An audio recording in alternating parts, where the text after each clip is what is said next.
My aunt stood in my backyard and laughed while she told everyone my 3-month-old daughter didn't look like my husband. I didn't cry. I didn't raise my voice. I just leaned in close enough that only she could hear, and I whispered one sentence: the name of the hospital, the year, and the crime she'd spent 30 years calling a joke. The color drained out of her face. Nobody else heard what I said. The backyard kept moving around us. My brother-in-law Mike talking football with Ethan at the grill. My mother Linda sipping iced tea in her lawn chair.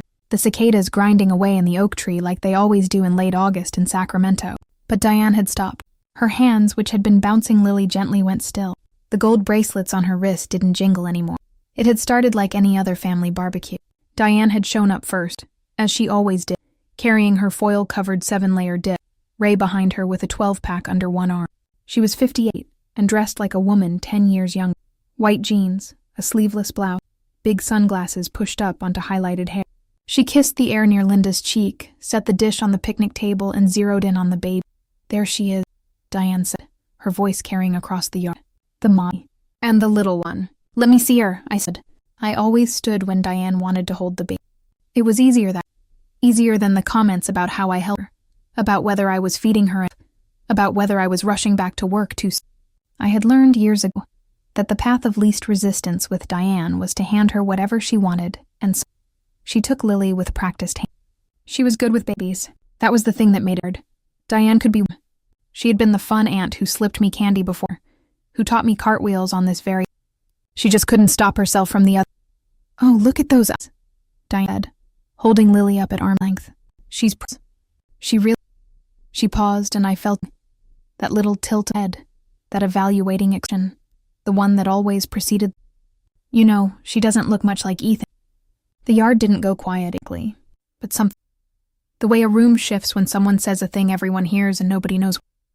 I felt that old familiar squeeze in my chest, the one I had felt 100 times. At the wedding, when Diane said I was lucky Ethan didn't mind a girl who couldn't cook. At Christmas, when she said my haircut was brave.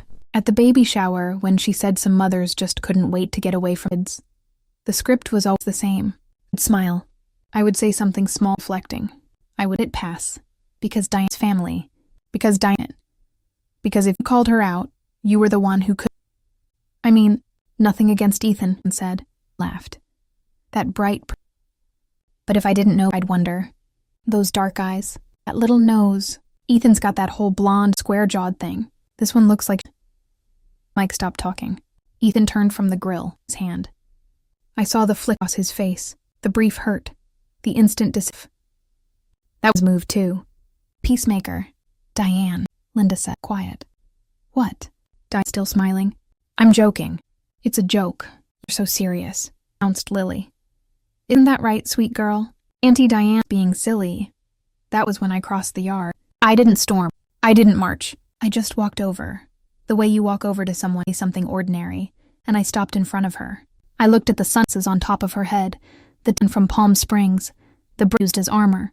I thought about Lily, 3 months old, who grew up in this family, who would learn the same rules right now. Leaned in. Remember Mercy General, 30 years ago? When you fixed that typo in Megan's birth record? You called it your funny crime. Her smile didn't move. Not at first. But the blood went out of her face. I could almost see it. It's down a drain. She looked at Linda, who into her iced tea. Of us. I don't know what you're talking about, Diane said, but her hands were shaking. She held Lily out, and I took the big, careful, supporting the head. Sure you do. I stepped back. You just remembered. Her mouth closed it. She picked up foil dish from the picnic table, the 7th dip she brought, and said, I'm not feeling well. We should go. Ray looked up. We just got here. Said I'm not feeling well. They left 10 minutes later. Diane didn't say goodbye. She didn't look at me again. Ethan came over from his hands on a towel. What was that about? It looked like she saw a ghost. I looked down at Lily. The baby had fallen asleep, her mouth slightly open, breath warm against her neck. Nothing, I said. She'd forgotten. It looked like he wanted to ask more, but Mike called him, and he went. Linda came over and touched him. It was cold. Claire said, What did you say? I didn't answer. To the patio step and sat down, Lily against my chest, and listened to the burgers sizzle and the cicadas and the sound of my own breathing, more than it had been in time. That night, after Ethan had fallen asleep, his breathing deep and the way it always was. I lay in the bassinet beside the bed. The house was quiet. The fan in the window turned slowly in the last of the evening air, vibrated on the nightstand. I picked it up. The screen lit up. I hadn't expected this soon. I stared at the screen. I let it ring once, twice, answer, and put them to my ear. "Claire," Diane said. Her voice was small and raw, like the woman from the backyard. "We need to talk." The coffee shop on Freeport Boulevard was the kind of place that played indie folk too loud and charged $5 for cold brew. Claire got there early, ordered a decaf latte. She was still breastfeeding and the caffeine rules were strict, and sat at a corner table by the window. She had brought Lily, who was asleep in the car seat propped on the chair beside her. Diane was 10 minutes late. She came in wearing the same white jeans from the night before, but her hair was pulled back tighter, and she wasn't wearing the sunglasses. She ordered a black coffee at the counter and came to the table, sitting down across from Claire without saying hello. "You look tired," Diane said. "I am tired." "I have a 3-month-old, Diane nodded. She wrapped both hands around her coffee cup. "About last night," she said. "I think you may have misunderstood something." Claire said nothing. She watched Diane's hands. The gold bracelets were gone today, replaced by a simple wedding band and a thin silver ring. Diane was always adjusting her costume depending on the room. "I made a joke," Diane said. "A stupid joke. I shouldn't have said it. I'm sorry if it hurt your feelings." The apology was there, technically, but it landed the way all of Diane's apologies land, with a small pivot, a tiny redirect so that the problem was Claire's feelings, not Diane's behavior. "That's not what I want to talk about," Claire said. Diane's jaw tightened. "Then, you know," Diane set down her coffee. She looked around the coffee shop, at the barista wiping down the espresso machine, at the college student with headphones in the corner, and then leaned forward, her voice dropping to a hit. "Listen to me. Whatever you think you remember, you were 14 years old. You heard a fragment of a conversation between two adults who had been dating, and you filled in the rest with your imagination. That is not evidence. That is a child. I remember exactly what you remember what you want to remember. You've always been this. You hold on to things. You nurse them. And now, with the baby, with the hormones, your mind is going to places it. There was. Claire felt the old squeeze in her chest, but it was different. Less like fear, more like she had known Diane here. She just hadn't expected it to happen so. "Are you saying I'm crazy because I had a baby?" Claire said. "I'm saying you're vulnerable, and I'm saying that if you start telling people wild stories about things that happened 30 years ago, people are going to worry about you. They're going to wonder if you're okay, if you're taking care of that baby properly." The barista called out a name. Somebody loud near the door. Lily stirred in the car seat, made a small sound again. "At a threat?" Claire said, that back. Her face softened into something that looked concern, the kind of concern that was the warning. "From your aunt. I love you, Claire. I don't want to see you hurt yourself, but I will protect my family." To Megan. "And if you force me to choose between you and my daughter, you..." Clicked up her latte. It was to drink. She held it and thought about the night she was 14. The barbecue at Linda's house. The adults drinking wine on the patio. Claire pretending to read on the couch, listening. She remembered Diane's laugh, loud and loose. She remembered the words, crime. She remembered Linda saying, "Diane, it's not funny." And Diane saying, "It's a little funny. I outsmart your hospital." She'd forgotten that last part. Maybe she had buried it. "I outsmart entire hospital. I'm not going to tell anyone, Claire, yet." Diane's shoulders relaxed just slightly. "But you should know," Claire continued, "that I'm more than you think. And I'm not a scared more." She stood, lifted the car seat, and walked out of the coffee shop without looking back. The door jingled. The afternoon sun hit her hot and bright. By the time Ethan was there, he was in the kitchen, making a sandwich, and she came in. "Hey," he said. "How was coffee with your aunt?" Ethan studied her. He sat down. "Claire, you've been weird since the barbecue. You barely slept last night. You left the house at the morning to meet Diane, which you have never done voluntarily. Something is... Talk to me."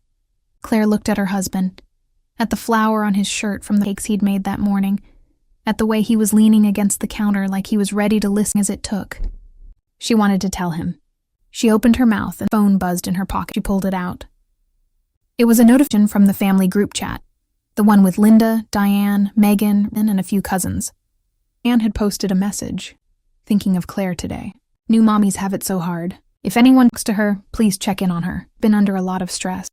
Love you, Claire." Claire stared at the screen.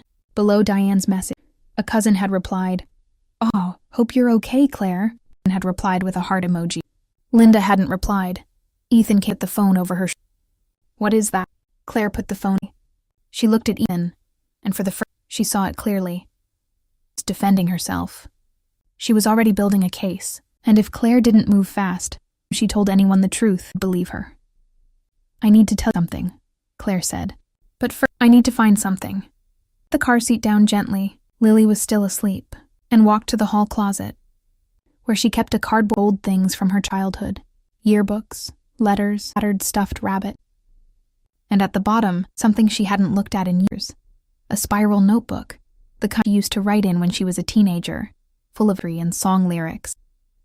And on one page, in her 14-year-old handwriting, as she had written after that barbecue, "Aunt Diane had a baby's blood type at the hospital. She called it her funny time. Mom said it wasn't funny." Claire held the note. The ink was faded, legible. She had written it down. She had evidence of a kind. And Diane had just declared war. Ethan sat at the kitchen table with the spiral notebook open in front of him and read the line 3 times. Then he looked up at Claire. "You've been carrying this since you were 14, he said. "I didn't think about it for years. I thought it was just adult nonsense, drunk talk." Until she said that thing about Lily. Claire was pacing the kitchen, Lily and the baby Bjorn against her chest, the baby's cheek pressed against her collarbone. And then it all came back. Every word. Ethan rubbed his face. "So Megan isn't Ray's daughter. That's what it sounds like. Jesus." He closed the notebook. "What do you want to do?" "I want to know if it's true. Not just from memory. I want proof." The Sacramento County Clerk Recorder's office was downtown, in a beige building that smelled like floor wax and old paper. Claire went on a Tuesday, when Ethan could stay home with Lily. She told the clerk she needed a copy of a birth certificate from 1996, Megan, and that she was requesting it as immediate family.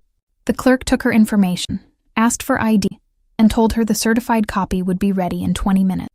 While she waited, Claire walked to the microfilm room. The original birth certificates from that era were on microfilm, scanned from the handwritten hospital copies. She found threaded it into the reader, and scrolled to Megan's date of birth. The certificate came into focus. It was a standard California certificate of live birth, filled out in blue ink, the handwriting neat and clinical. Claire scanned the field. Mother's name, Diane Marie Hall. Father's name, Raymond Thomas. Date of time. And then, near the blood type of O positive. Claire leaned closer to the screen. She's in. And there, but visible on the high resolution. The O in O positive had been written over something else. The original ink showed through at a curved shape, the top of an A maybe, or the crossbar. Someone had written AB negative, then crossed it out and written O positive on. The correction fluid had yellowed with age, leaving a faint halo around the letters. Claire's hands were. She took a photo of the screen with phone, then another. She printed a copy from the microfilter, the old machine wheezing and groaning before spitting out a slightly blurred, and folded it into. She picked up the certified copy on her. It listed O positive, clean initial, no sign of alteration. The original on microfilm told a different. That evening, she didn't text. Linda never texted if she. And when clicked up, her mother's voice. "Your aunt. She says you're making accusations.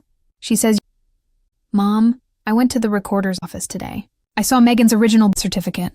The blood type was changed. AB negative crossed out, O positive written." There was a long silence on the line. Claire could hear her mother's breathing, shallow, fast.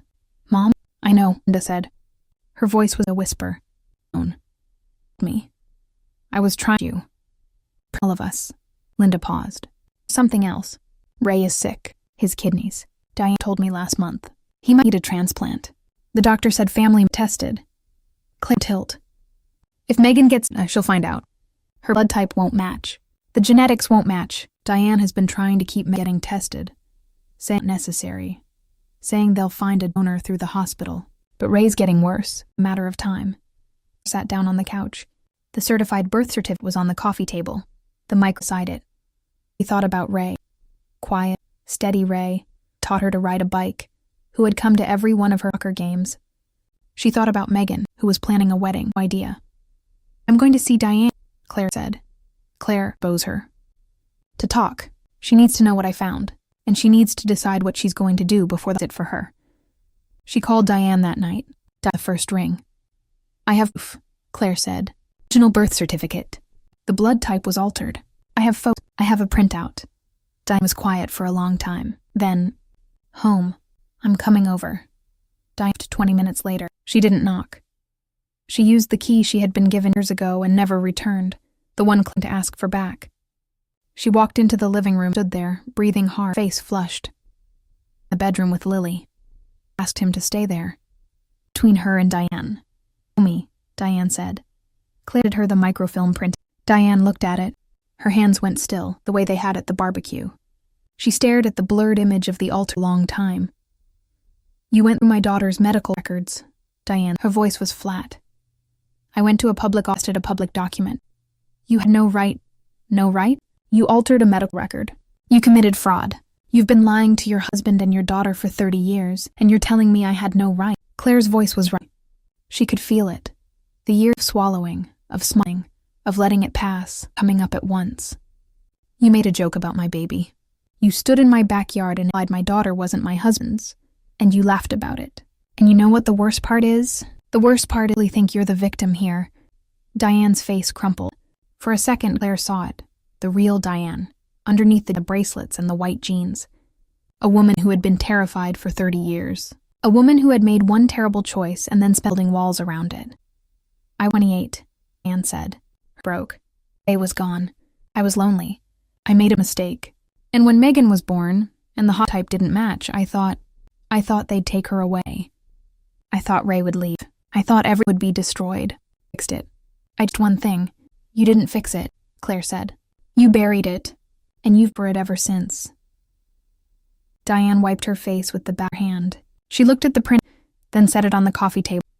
What do you want? She said. I want you to tell them, Ray and Megan, before they find out from a bust, before it's not choice anymore. Diane's head. I can't, Will. Diane's eyes flat. The vulnerability is gone, replaced by something harder. You do that, and I'll make sure his family thinks you're a liar and a lunatic. I'll tell them about the postpartum depression. I'll tell them you've been obsessed with me since you were a teenager. I'll tell them Ethan is worried about you. They'll believe me. I'm the fun aunt. You're the quiet one who talks to anyone. Who do you think they'll believe? Claire stood. She was than Diane.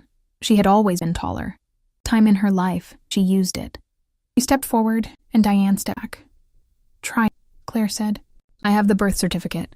I have the microfilm. I have my notebook from when I was 14. And I have Mom, who has known the truth for 30 years. You can busy all you want, but the evidence doesn't lie. Diane's mouth opened and closed. She looked around the living room, at the photos of Claire on the wall, at the baby monitor on the shelf, at the life Claire had built that Diane could, and then she turned to the door. This isn't over, she said. I know, Claire said. That's the point. The door closed. Claire stood in the quiet into Diane's car up the driveway. Her legs were shaking. She sat down on the couch and put her hands out of the bedroom. He didn't say anything. He just sat down beside her, his arm around her. And they sat there in the TV monitor humming softly in them. After a while, Claire lifted her head. She picked up the microfilm printout and looked at it again. At the faint, yellowed halo around the O positive, the ghost of AB negative underneath. She said she fixed one thing, said. But what if it wasn't just one thing? What if change blood type affected cells? He looked at her. What do you mean? The hospital. If there was an AB negative baby born then, and Diane changed Megan's record to O positive, what happened to the other baby? Did anyone wonder why the records didn't add up? The room outside, a dog barked more down the street. I think there's more to this, Claire said. I think Mom knows more than she's telling me. Linda lived in a small house in Curtis Park, a neighborhood of old elm trees and bungalows. Claire drove over on Thursday morning, Lily in the back, and found her mother in the garden, pulling weeds from the tomato beds. Linda's knees were bad. She had arthritis, but she gardened anyway, kneeling on a foam pad, her gloved hands working the soil. Mom, Claire said. Linda looked up. She wiped her forehead with the back of her wrist, leaving a smudge of dirt. I was wondering when you'd come. They went inside. Linda made tea, chamomile, because Claire was still breastfeeding, and they sat at the kitchen table. Lily was in the car seat on the floor, asleep. The house smelled like lavender and old books. Tell me everything, Claire said. From the beginning. Don't leave anything out. Linda stared into her tea for a long time. Then she began. She told Claire about the deployment. Ray with the National Guard, sent to Fort Irwin for training, then overseas for 8 months. She told Claire about Diane, alone in the house on Landpark Drive, bored and restless and angry at Ray for leaving. She told Claire about the man, Trevor Wall, a pharmaceutical representative who had come to the hospital where Diane worked, who had started eating lunch with her, who had started driving her home. It went on for about 5 months, Linda said. Diane told me after. She said it was over, that it didn't mean anything. But then she found out she was pregnant. Diane didn't know who the father was. The timing was. Ray had been home for a weekend in April, before he deployed for the second time. She told herself it could be Ray. She wanted it to be Ray. But when Megan was born, the hospital ran the standard blood test, and the baby was AB negative. Diane is O positive. Ray is O positive. 2 O positive parents can't have an AB negative child. It's genetically impossible. Linda took a sip of tea. Her hand was steady, but her eye. Diane worked in medical records. She had S. She went in the night Megan ran, and she changed the blood type on the infant. She crossed out AB negative and wrote O positive. She thought that was. But you said there was else, Claire said. Another family, Linda cries. Hospital. That night there was another baby born, a girl. AB negative, Sagan. The mother was a woman named, I don't remember her name. Her last name was. The Ortiz baby was AB negative, which was fine. Both parents were AB and B. But when Diane changed Megan's record, it created a discrepancy in the history log. 2 AB negative babies were logged as that night, but only one was accounted for in the official records after Diane's change. The hospital did an internal review. They thought there had been a mix-up nursery, that maybe the babies had been. Claire, what happened? The hospital did DNA testing on both babies to make sure they were with mothers. The Ortiz baby was with the right mother, Diane. So the hospital concluded it was a work error, a clerical mistake. No harm done. But his family, they had to go through the fear of thinking their babies. The marriage was already shaky, I heard Diane saying. The husband started questions. He wondered if his wife had been unfaithful. They split up within a year. I don't know if it was because of the testing, or if they've split anyway. But Diane, she never forgot to say. At least it wasn't my part. It was very quiet. Stirred in the car seat, made a small sound, settled. You knew all of this, Claire said. You knew the Ortiz family. You knew Diane destroyed a marriage. Anything. I was 29, Linda said. My son just had a baby. She was terrified.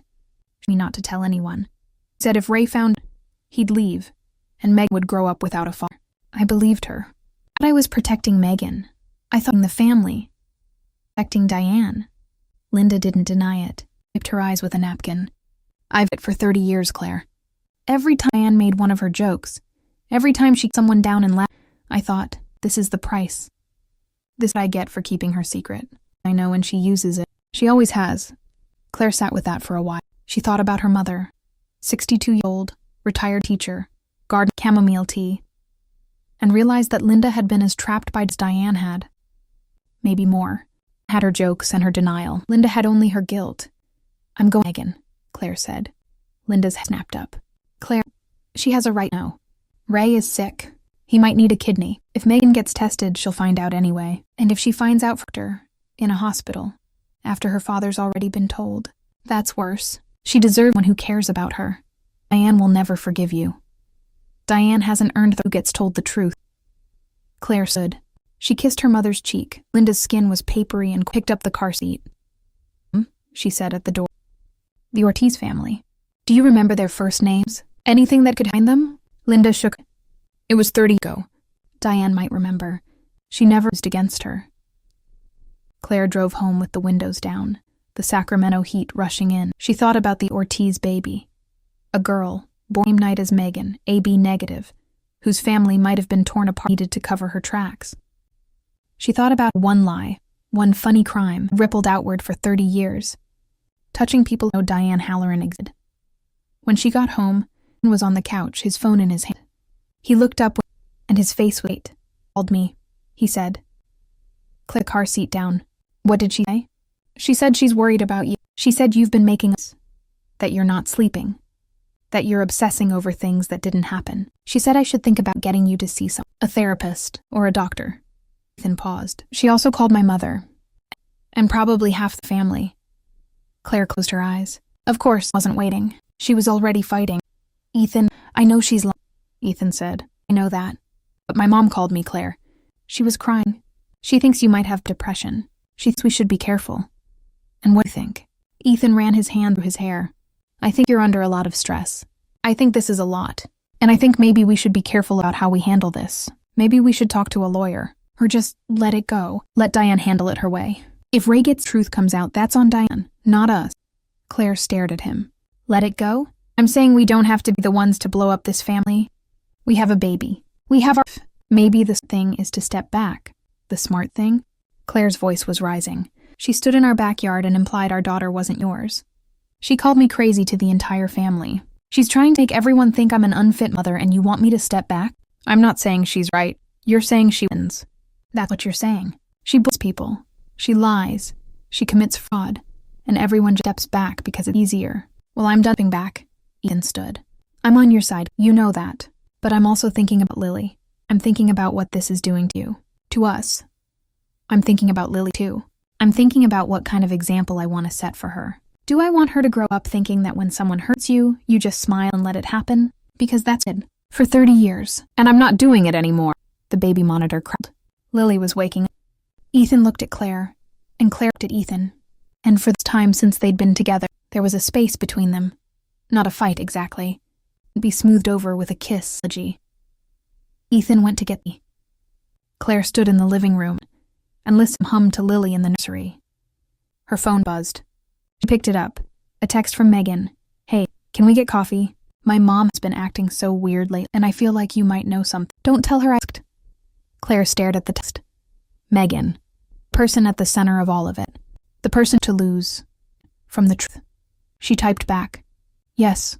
Tomorrow. I'll tell you everything.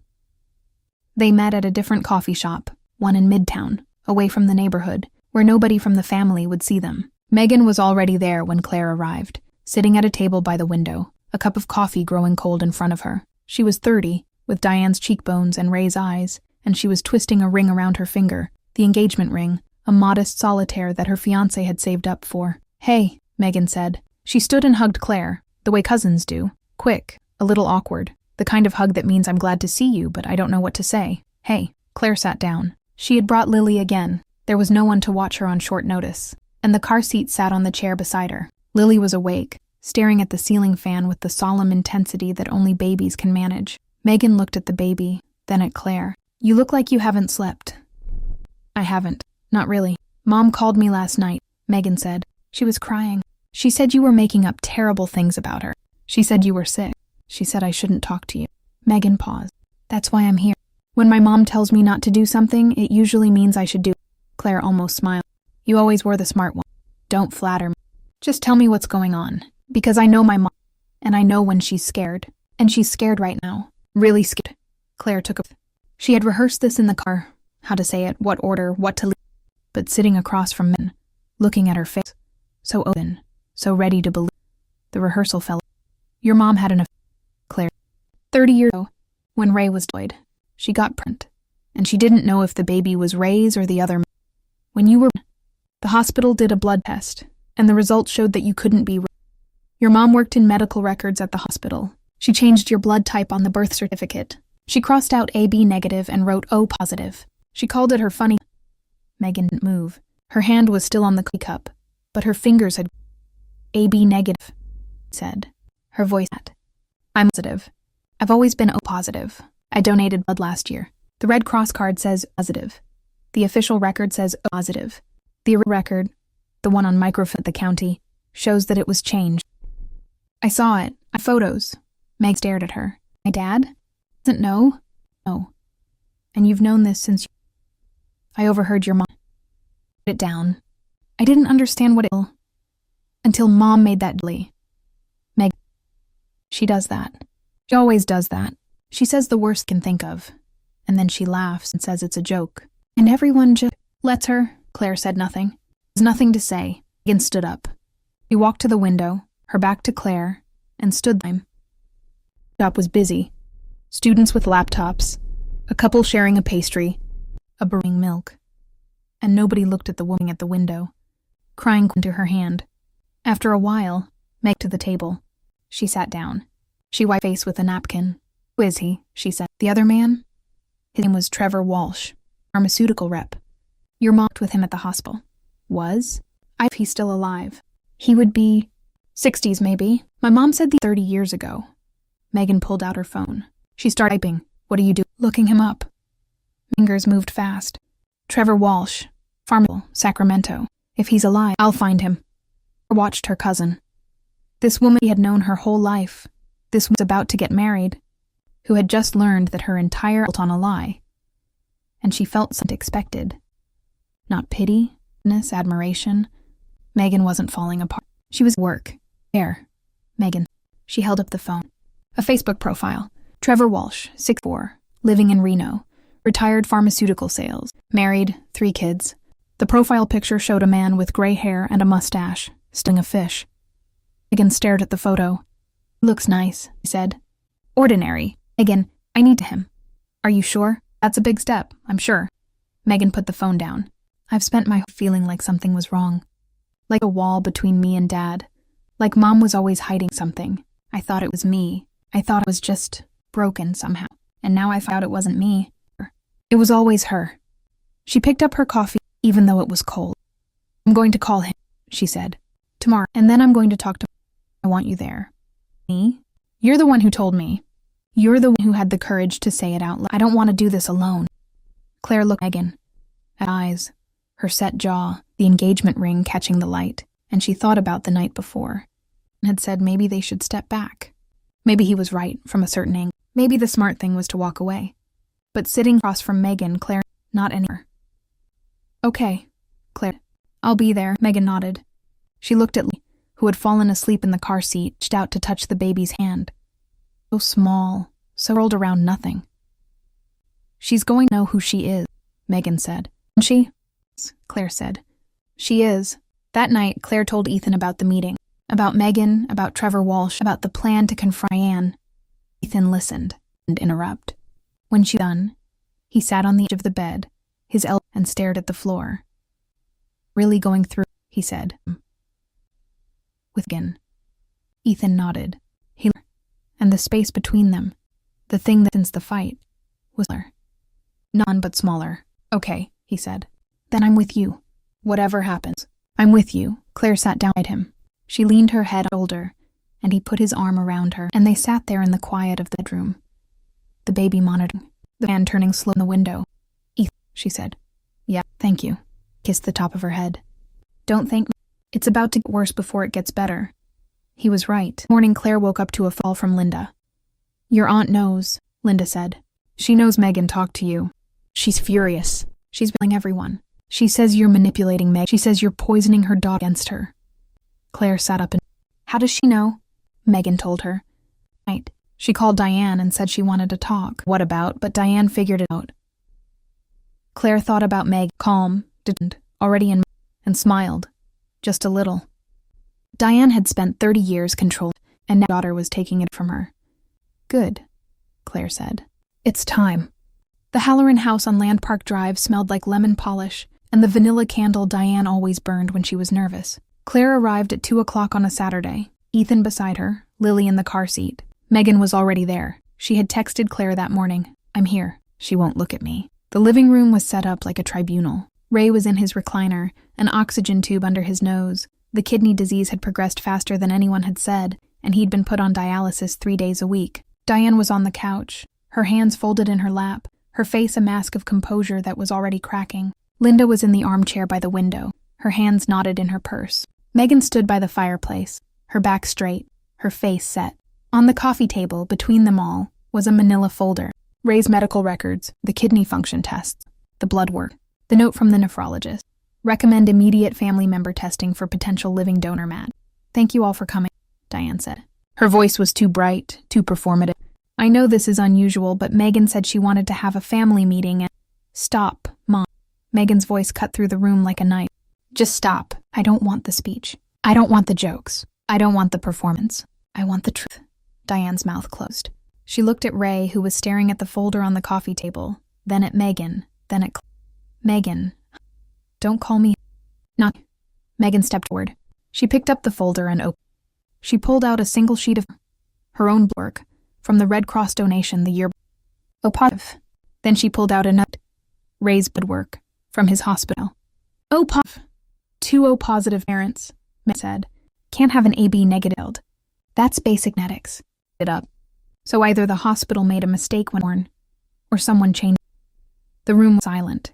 The vanilla candle burned on the mantel. Outside, a lawnmower started up somewhere. Ray, Megan said, turning to her father. Do you know what she's... Ray. He had been quiet through this. Quiet in the way that Ray was all quiet. The way he had been quiet for 30 years. But now his friend. There was something in his eyes that Claire had never... Not anger, betrayal, Diane, Ray said. It was rough. What are you thinking about? Diane listened. And for a moment, Claire saw it. The exact moment when Diane realized that the jokes would... That the bracelets and the white jeans and the bright laugh couldn't fix what was about to happen. That the wall she had built over 30 years was about to come down. And she was standing on the... I there, Diane said. This was small. 30 years ago, when you were deployed, it was a mistake.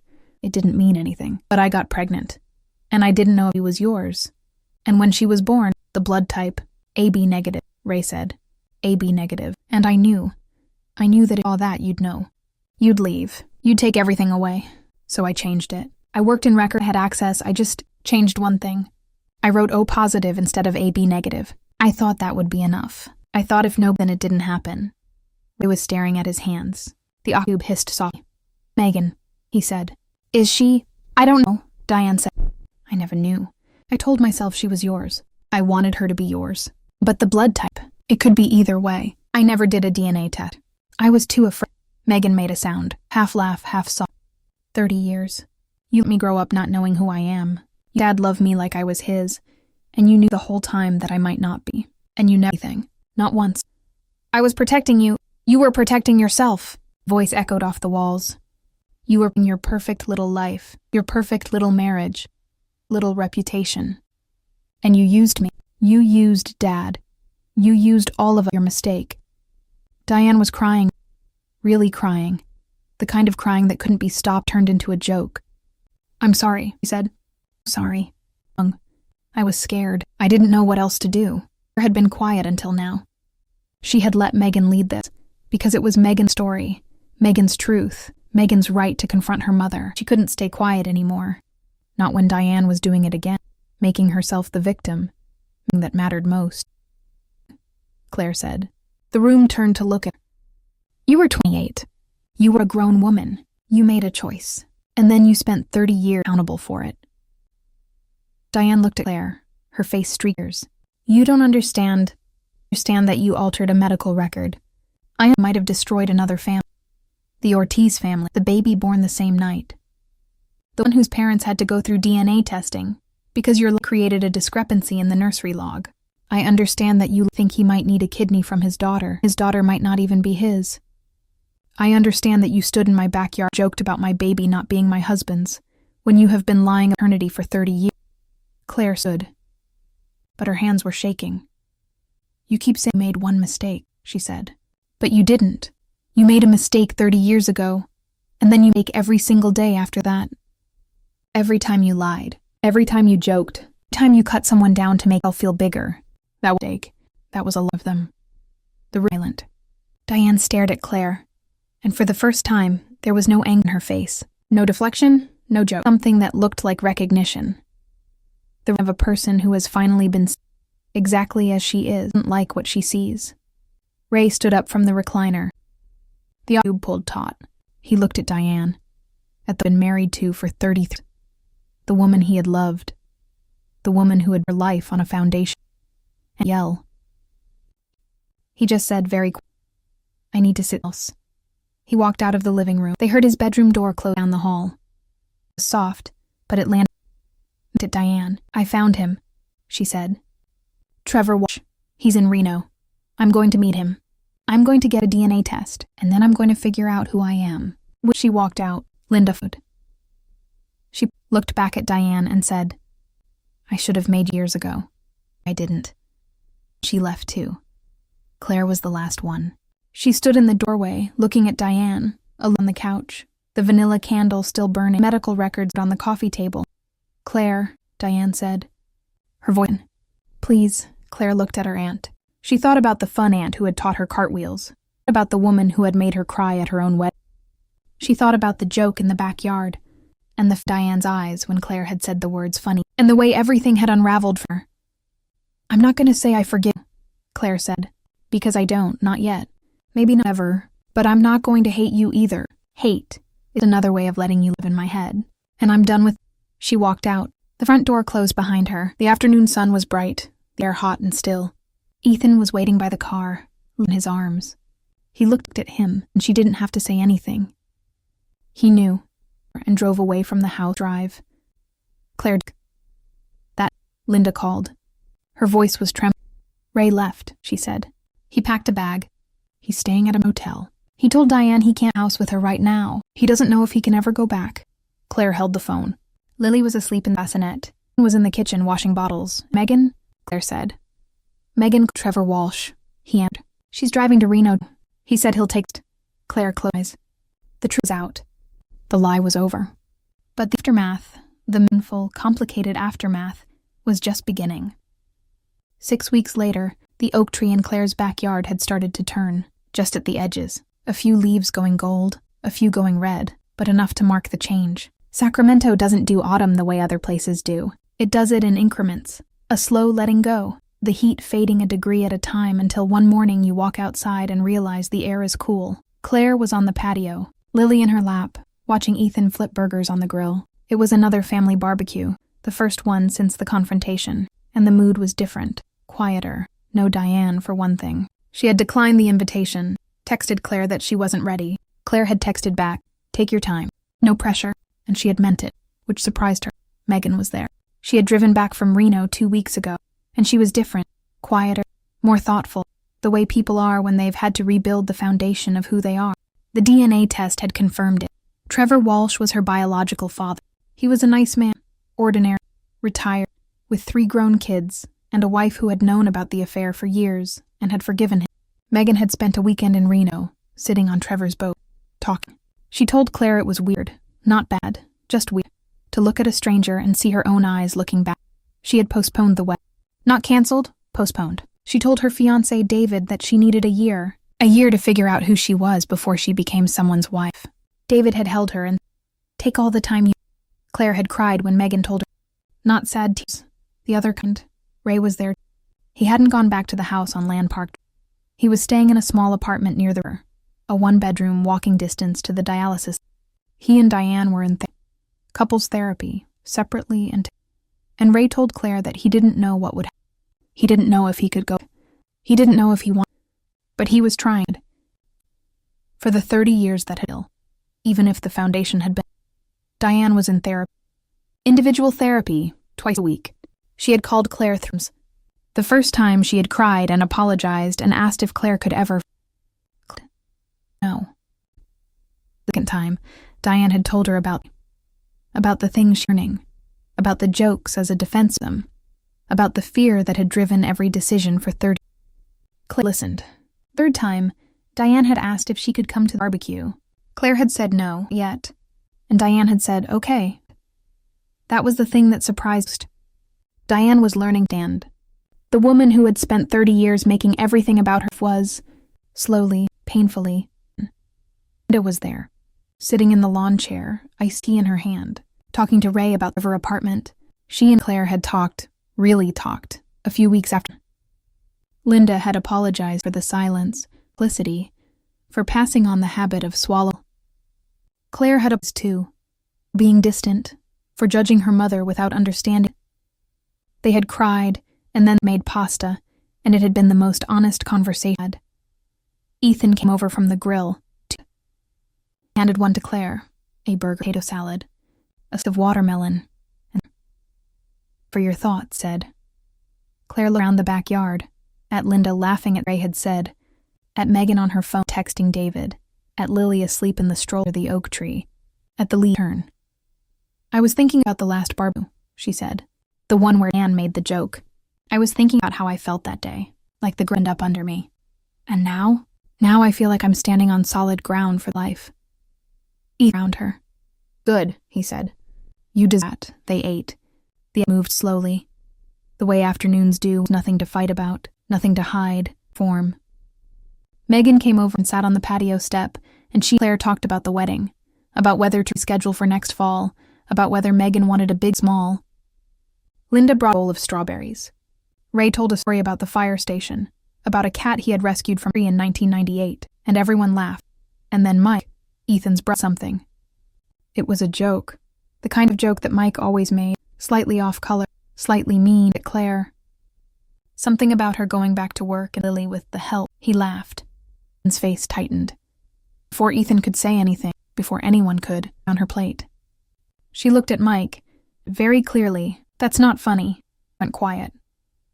Mike blinked. What? I know what you were doing. And it's not funny. Please don't talk about her like that again. Mike looked at Ethan, who She's right, Anne. Don't be a dick, Mike mumbled an apology. The conversation moved on. Something had shifted. Something small. Something that might have gone unnoticed by paying attention. Claire had said no. She had set a boundary, and the world hadn't ended. Barbecue hadn't collapsed. Nobody had left crying. She had just said it had been done. She looked down at Lily, who had woken up and was staring at the oak leaves' solemn intensity. Claire picked her up and held her against her chest, warm against her neck. Going to know who you are, Claire whispered. And you're not afraid to say what you think. Lily grabbed Claire's hair and pulled. Claire laughed. That evening, after everyone had left, after Ethan had fallen on the couch watching football, Claire sat on the patio step with a glass of water. The stars come out. The air was cool, genuinely cool. The kind was really over. Her phone buzzed. A text from Megan. Hey, just wanted to say thanks for telling me, for not letting me live a lie. I know I asked you, and I won't forget. Claire stared at the text. She thought of the woman she had been weeks ago. Quiet, accommodating, swallowing everything, afraid of her own shadow. She thought about the joke in the backyard, and the phone call from Diane, and the coffee shop meetings, and the microfilm reader, and the living room on live where everything had come up. She typed back, "You don't have to thank. You would have done the same for me." She paused. Then she added, "Also, really glad we're not at a barbecue right now. I've had enough of those for a while." Megan back a laughing emoji. Same, because. Claire put the phone down. She looked up at the stars, bright and clear, the way they get in Sacramento haze finally burns off. She thought about Diane, alone in her, probably in therapy homework. She thought about Ray, the river, watching the water. She thought about Megan in her apartment, planning a life that was finally her own. She thought about Linda, pulling weeds. None of it was fixed. None of it was clean. There would be more therapy, more conversations, more pain. The family. Claire had tried them, but the record, the names too common. She would know what happened to that baby, that family. That was a cost she would. But the lie was over. The silence was broken. And for the first time in 30 years, the truth was just the truth. Not a weapon, a secret, not a joke, just the truth. Sitting in the room, uncomfortable. Claire stood up. She went inside, John Lily, asleep, breathing steady, one hand curled around the edge of the bassinet, then lay down in bed beside Ethan. He rolled her and put his arm around her, and mumbled something that's like, love you too. She eyes. The house was. The fan turned slowly in the window. Somewhere outside, an owl called, and Claire Bennett, wife, mother, daughter, niece, and woman who stopped being afraid, fell asleep.